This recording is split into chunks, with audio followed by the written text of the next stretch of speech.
신약성경 363면 내 있습니다. 히브리서 10장 19절에서 25절까지 다 같이 합독합니다. 시작. 그러므로 형제들아, 우리가 예수의 피를 힘입어 성소에 들어갈 담력을 얻었나니 그 길은 우리를 위하여 휘장 가운데로 열어놓으신 새로운 살 길이요 휘장은 곧 그의 육체니라. 또 하나님의 집 다스리는 큰 제사장이 계심에 우리가 마음의 뿌림을 받아 악한 양심으로부터 벗어나고 몸은 맑은 물로 씻음을 받았으니 참마음과 온전한 믿음으로 하나님께 나아가자. 또 약속하신 이는 미쁘시니 우리가 믿는 도리의 소망을 움직이지 말며 굳게 잡고 서로 돌아보아 사랑과 선행을 격려하며 모이기를 피하는 어떤 사람들의 습관과 같이 하지 말고 오직 권하여 그 날이 가까움을 볼수록 더욱 그리하자. 아멘. 오늘은 십자가와 구원이라는 주제로 말씀의 은혜를 나누겠습니다. 이번 고난 주간에는 예수님의 십자가가 우리에게 주는 의미가 무엇인지에 대해서 같이 살펴보고 오늘은 나누겠습니다. 역사적으로 살펴볼 때 기독교는 예수님의 탄생에 대해서 관심을 가졌습니다. 예수님의 탄생, 하나님의 아들로 태어났다. 예수님의 신성과 예수님의 이 본성이 어떤 것인지에 대해서 관심을 가졌습니다. 근데 개신교가 종교개혁을 하고 등장을 했을 때 개신교가 관심을 가진 것은 예수님의 탄생과 하나님의 이 신성에 관한 것보다 예수님의 죽으심에 대해서 관심을 가졌습니다. 가톨릭 교회 가면은 거기 다 성모 마리아가 있고 어린 아들을 품에 안고 있는 모습이 있습니다. 가톨릭은 이전에 초기에는 기독교가 예수님의 탄생과 예수님의 신성에 대해서 관심을 가졌습니다. 그런데 나중에 종교개혁자들이 일어나고 난 다음에는 십자가에 대해서 관심을 가졌습니다. 예수님의 죽으심과 십자가, 예수님의 죽으심이 우리에게 무슨 의미가 있는지, 우리에게 끼친 영향은 무엇인지, 바로 그것에 대해서 관심을 가졌습니다. 그러므로 개신교 교회는 다 십자가가 걸려 있습니다. 이번 주간에는 예수님의 십자가 의미가 무엇인지, 그 효과가 능력이 무엇인지 같이 살펴보고 은혜를 나누겠습니다. 오늘은 십자가와 구원이라는 제목으로 말씀의 은혜를 나눕니다. 세 가지를 말씀드립니다. 첫 번째, 예수님은 십자가에서 그 몸을 찢으심으로 하나님께 나아가는 길을 만드셨습니다. 한번 따라해 주시기 바랍니다. 예수님은 몸을 찢으심으로 하나님께 나아가는 길을 만드셨다. 예수님은 내가 하나님께 나아가는 길이라고 말씀을 하셨습니다. 내가 길이기 때문에 나로 말미암아 자꾸는 아버지께로 올 자가 없느니라, 그렇게 말씀을 했습니다. 어떻게 우리가 주님께 걸으면 나아갈 수가 있습니까? 예수님이 몸을 찢었습니다. 몸을 찢으심으로 예수님이 하나님께 나아가는 길이 되어주셨습니다. 히브리서는 그것을 잘 보여줍니다. 20절 다시 한번 보시기 바랍니다. 그 길은 우리를 위하여 휘장 가운데로 열어놓으신 새로운 살 길이요 휘장은 곧 그의 육체니라. 여기 있는 이 휘장은 성소와 지성소를 갈라놓는 휘장입니다. 성전은 성소와 지성소로 되어 있습니다. 성소는 보통 일반 제사장들이 들어가서 주님을 섬기는 곳입니다. 들어가면 왼쪽 편에 등잔이 있습니다.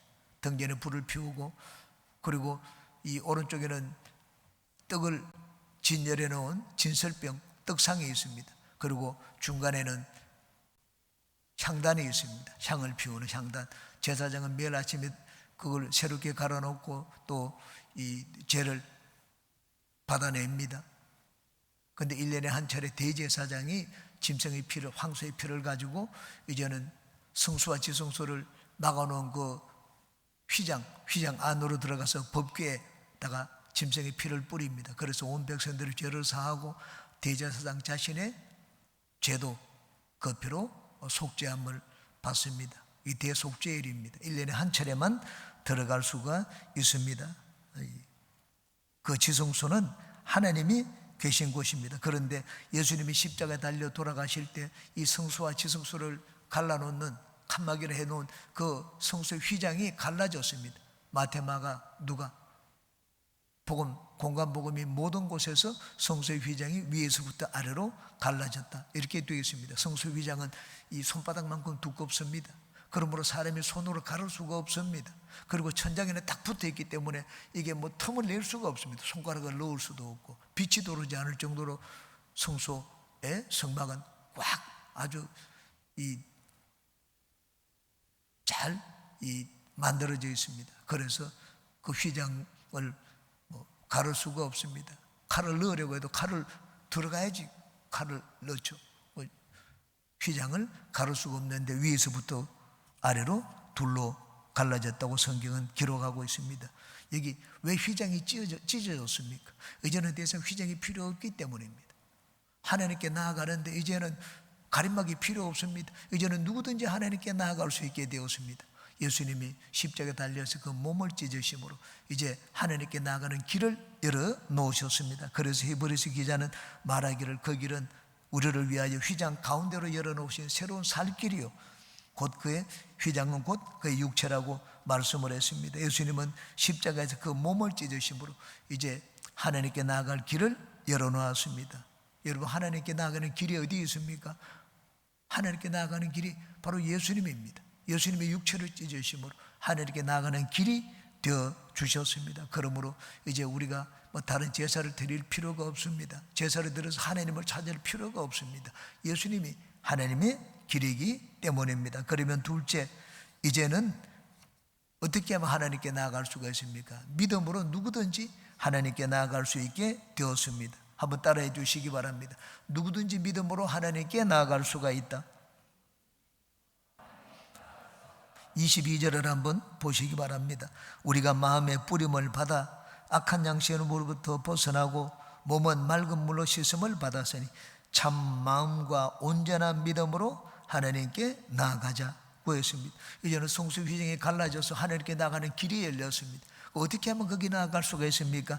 참 마음과 온전한 믿음이라고 했습니다. 구원의 길은 예수 그리스도이기 때문에 이제 예수님을 믿기만 하면 됩니다. 예수님을 믿기만 하면 우리는 예수님 안에서 어디든지 갈 수가 있습니다. 예수님이 계신 곳에 내가 갈 수가 있습니다. 예수님이 아버지 앞에 항상 계시기 때문에 우리도 예수 그리스도 안에서 아버지 앞에 갈 수가 있습니다. 히말라야, 그 에베레스트 산이라든가 히말라야 산을 등정하기 위해 가지고 산악인들이 히말라야 산을 찾습니다. 그런데 산악인들이 아무리 이 실력이 있다고 해도 혼자서 히말라야 산을 정복하지를 못합니다. 반드시 셰르파라고 하는 그 안내자를 데리고 갑니다. 셰르파라는 안내자를 데리고 가야지 길을 찾을 수가 있습니다. 눈 덮여 있기 때문에 어디에 진짜 길이 있는지, 어디 구덩이가 있는지 알지를 못합니다. 그런데 셰르파는 잘 압니다. 산에서 길을. 그래서 반드시 히말라야 산을 등장을 할 때 셰르파의 안내를 받아야 됩니다. 예수님은 산속에서 우리에게 길을 인도하는 이 셰르파와 같은 그런 안내자가 되십니다. 길을 잃었을 때 여러분 산에서 길을 잃어버렸어요. 길을 잃으면 길을 찾지 못하면 산에서 내려오지를 못합니다. 그래서 저체온증으로 산에서 죽고 맙니다. 길을 잃으면 무섭습니다. 산에서 길을 잃으면 잘못해서 길을 못 찾기 때문에 헛디뎌 가지고 그냥 떨어져서 다치거나 죽는 그런 일이 발생을 합니다. 이 하나님께 나아가는 길이 예수님인데 어떻게 하면 하나님께 나아갈 수가 있는가?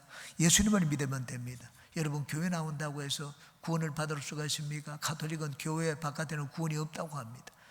구원을 베풀어 주는 것이 교회입니다. 교회가 구원의 은혜를 탁 쥐고 있는 곳이라고 얘기를 합니다. 그런데 그렇지 않습니다. 예수님을 믿어서 구원 얻는 길은 무엇입니까? 구원 얻는 길은 오직 예수님을 믿는 길 외에는 없습니다. 여러분, 내가 참 마음을, 깨끗한 마음을 가지고 있다, 나는 착하다, 그렇게 해서 우리가 구원을 얻을 수가 있습니까? 이 참 마음, 하나는 믿는다, 믿음이 있다. 내가 아무리 믿음이 있고 내가 아무리 마음이 깨끗하고 착해도 우리가 가진 그것으로 하나님께 나아갈 수가 없습니다. 중요한 것은 예수님이 하나님께 나아가는 길을 만들어 놓았기 때문입니다. 예수님이 이 땅에 오시지 않고 예수님께서 육체를 깨뜨려 길을 만들어 놓지 않았으면 우리가 아무리 착해도 하나님께 나아가지를 못합니다. 아무리 내가 하나님을 믿는다고 해도 하나님께 나아가지를 못합니다. 예수님의 길을 만들어 놓으셨기 때문에 이제 우리는 믿어서 하나님 앞에 설 수가 있는 것입니다. 여기 참 마음과 온전한 믿음으로 하나님께 나아간다고 했습니다. 우리 마음은 참으로 중요합니다. 왜 마음이 중요한가? 하나님을 보는 것이 이 육체의 눈이 아니라 마음이기 때문입니다. 마음이 청결한 자는 복이 있나니 그들이 하나님을 볼 것이며, 그렇게 말씀을 했습니다. 그러므로 우리가 하나님께 나아가기 위해서는 마음이 깨끗해야 됩니다. 마음을 깨끗하게 하는 길이 무엇입니까? 예수님의 보혈입니다. 바로 그 앞에 보십시오. 우리가 마음의 뿌림을 받아 악한 양심으로부터 벗어났다고 말씀을 했습니다. 뿌림을, 피 뿌림을 받았습니다. 우리가 마음에 깨끗하게 되어서 하나님을 볼 수 있는 길이 무엇입니까? 마음을 무엇으로 닦겠습니까? 여러분, 우리가 수도를 하고 선을 해간다고 해서 마음이 깨끗해지는 것이 아닙니다. 우리 마음을 깨끗하게 하는 길은 예수님의 보혈 외에는 없습니다. 그러므로 이 마음을 깨끗하게 하는 것 없이 나는 믿기만 하면 된다, 믿기만 해서 하나님을 알 수가 있습니까? 하나님이 보이지를 않습니다. 마음이 깨끗해야 됩니다. 마음을 깨끗하게 하는 길은 무엇입니까? 회개입니다. 사람의 마음은 더럽습니다. 탐심으로 가득 차 있습니다. 욕심이 있습니다. 미움이 있고 시기 질투가 있습니다. 이 마음을 깨끗게 하는 길이 예수님의 보혈입니다. 그러므로 여기 참마음과 온전한 믿음이라고 했는데 회개와 믿음입니다. 우리가 예수님을 믿어 하나님 앞에 나아가기 위해서는 회개와 믿음으로, 회개하고 믿음을 가져야지 하나님 앞에 나아갈 수가 있습니다. 회개를 통하여 예수님의 보혈을 의지하면 우리는 마음을 깨끗게 할 수가 있습니다. 회개를 해야지 마음이 깨끗해져야지 하나님을 볼 수가 있습니다. 주님의 음성을 들을 수가 있습니다. 그러고 난 다음에 회개했으면 이제 믿어야 됩니다. 온전한 믿음을 가지라고 말씀을 했습니다. 온전한 믿음이라는 것은 예수 그리스도를 전적으로 의지하는 것입니다. 나는 잘한 것이 없어도, 나는 인생을 잘 살지 못하고 깨끗하지 못해도 예수님을 믿기만 하면 나는 하나님 앞에 설 수가 있다. 오직 예수 그리스도의 공로를 의지하는 것입니다. 그럼 우리는 주님 앞에 설 수가 있습니다. 이것이 온전한 믿음입니다. 절반쯤 믿음 가지고는 안 됩니다. 예수님을 믿을 때는 확실하게, 완전하게 믿어야 됩니다. 이것이 온전한 믿음입니다. 베드로가 그 제자들이 배를 타고 갈 때 막 배가 뒤집어질 뻔했습니다. 풍랑에 나가지를 않았습니다.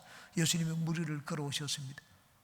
예수님이 내니까 두려워하지 말라, 그 말씀을 하시니까 베드로가 그 예수님의 말씀을 듣더니만 당장 요구를 했습니다. 만일 주님이시면 나보고 오라고 말씀을 하소서. 예수님이 오라 말씀을 하셨습니다. 그러자 베드로가 물 위에 자신을 던졌습니다. 한 번도 여러분, 인간의 이성과 경험으로 사람이 무리를 걸을 수 있다는 것이 상상이 됩니까? 그런데 베드로는 그렇게 했습니다. 이게 온전한 믿음입니다. 우리가 예수님을 믿을 때는 아주 완전하게 믿어야 됩니다. 반쪽 믿음을 가져서는 안 됩니다. 또 온전한 믿음이라는 것은 이 겉과 속이 같은 믿음을 말합니다. 겉으로는, 내 속으로는 믿는다고 하면서 겉으로 부정적인 말을 하고 불신하게 말을 하면 안 됩니다. 그리고 또 겉으로는 믿는다고 말을 하지만 속으로는 의심을 하고 그러면 안 됩니다. 이 겉과 속이 같아야 됩니다. 마음과 입술의 말, 그리고 행동이 같아야 됩니다. 로마서는 우리에게 말씀을 하고 있습니다. 예수님이 나를 위하여 죽으신 것과 하나님이 그를 살리신 것을 믿으면 구원을 얻으리니 사람이 마음으로 믿어 의에 이르고 입으로 시인하여 구원을 이룬다고 말씀을 했습니다. 그러므로 마음으로도 확신을 믿고, 그리고 입으로도 내가 예수님에 대한 그런 믿음을 고백해야 됩니다. 이 짝이 맞아야 됩니다. 이게 온전한 믿음입니다. 그러므로 우리는 예수님을 믿을 때 항상 예수님 앞에 온전한 믿음을 보이는 우리가 되시기를 바랍니다. 이 안과 밖이 같은 믿음을 가지기 위해서 필요한 것이 성령 충만입니다. 성령 충만. 예수님의 제자들은 성령을 받기 전에 속으로는 믿지만 겉으로는 예수님을 드러내고 믿는다 고백하는 것이 두려웠습니다. 신앙의 말을 못했습니다. 성령을 받고 난 다음에는 달랐습니다. 예수님을 믿는데 겉으로 나는 예수님을 믿습니다 말하는 것이 두렵지 않았습니다. 담대하게 그런 고백을 했습니다. 마귀는 우리가 예수님에 대한 온전한 믿음을 갖지 못하도록 말을 합니다. 그래, 너 속으로 믿으면 되지 않느냐? 겉으로는 가만히 다물고 있어도 괜찮다. 마귀가 이렇게 얘기를 합니다. 성령은 그렇게 말씀하지 않습니다. 마귀에게 속으면 안 됩니다. 마귀는 우리에게 두려움을 줍니다.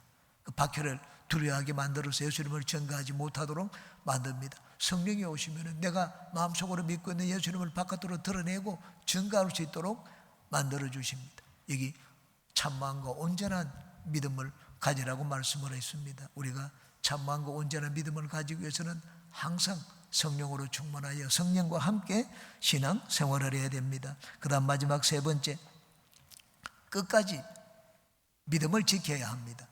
한번 따라해 주시기 바랍니다. 끝까지 믿음을 지키자. 우리 구원의 교리 가운데 진짜 기막힌 뛰어난 교리가 있습니다. 그건 영단번의 교리입니다. 영단번의 교리. 영단번의 이 교리가 무엇인가 하면 우리가 얻은 구원은 영단번의 구원입니다. 영단번, 영원한 구원을 단번에 얻었습니다. 우리가 예수님을 믿기 위해서, 구원을 얻기 위해서 오늘도 믿고 내일도 믿고 자꾸 매일 더 믿음을 보태야 되는 것이 아닙니다. 한번 예수님을 구주로 고백하면 우리는 영원한 구원을 단번에 얻습니다.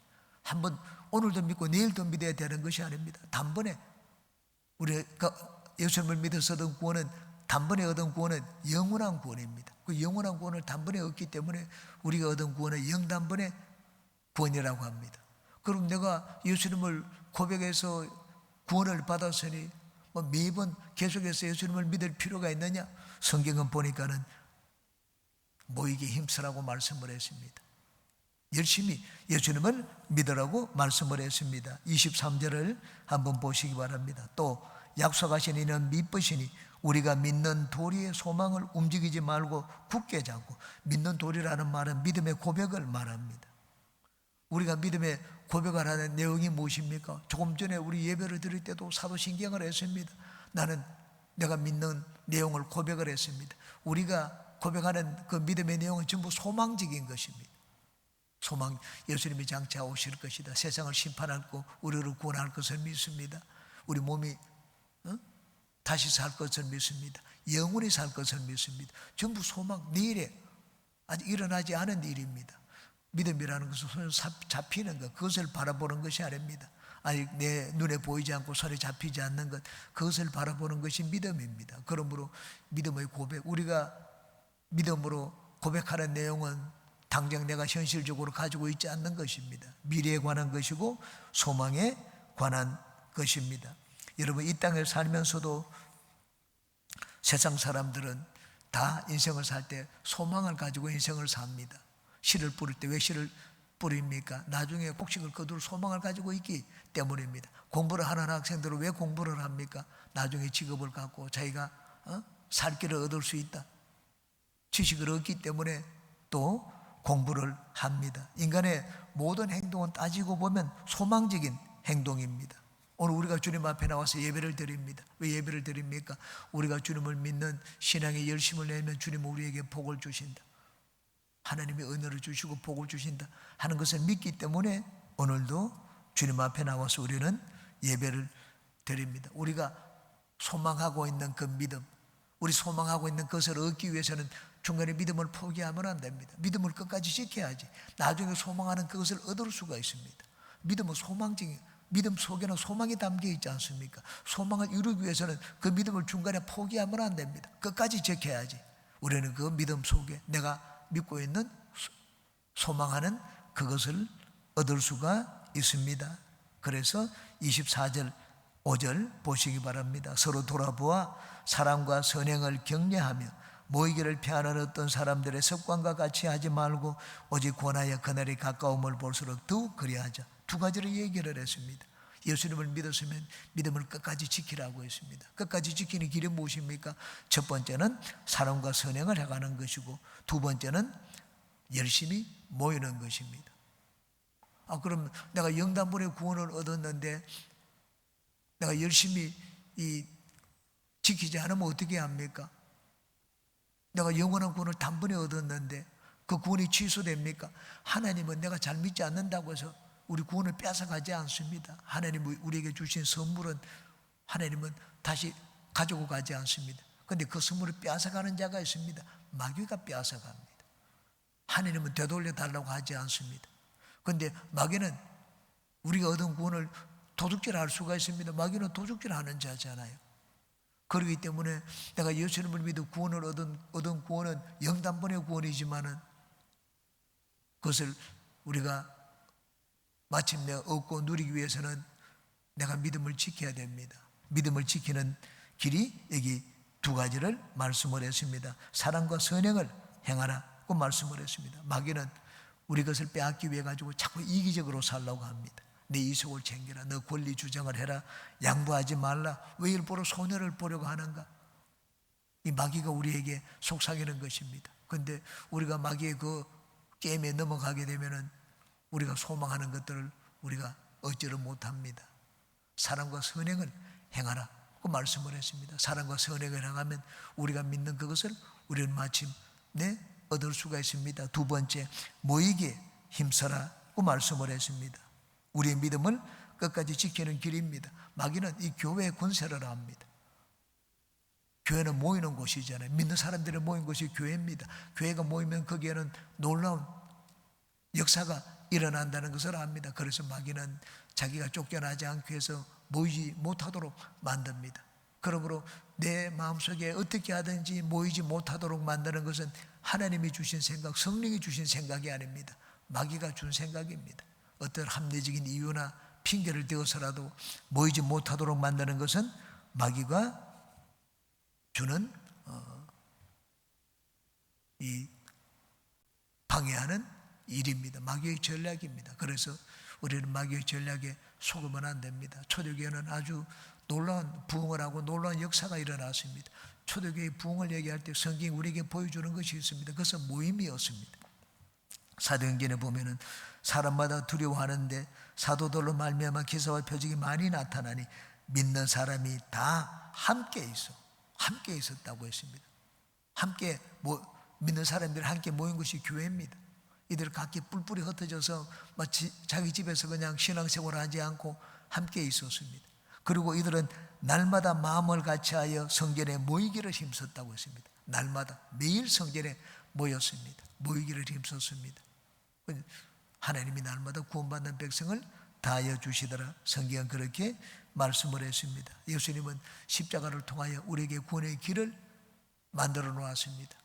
우리 영혼이 잘 되는 길을 예수님이 만들어 놓고, 범사에 잘 되는 길을 만들어 놓고, 우리가 건강을 얻는 길을 예수님께서 만들어 놓았습니다. 이제는 누구든지 예수님을 믿기만 하면 그것을 얻을 수가 있습니다. 삼중 축복의 은혜를 누구든지 얻을 수가 있습니다. 그러기 위해서는 우리가 마귀에게 속지 말아야 됩니다.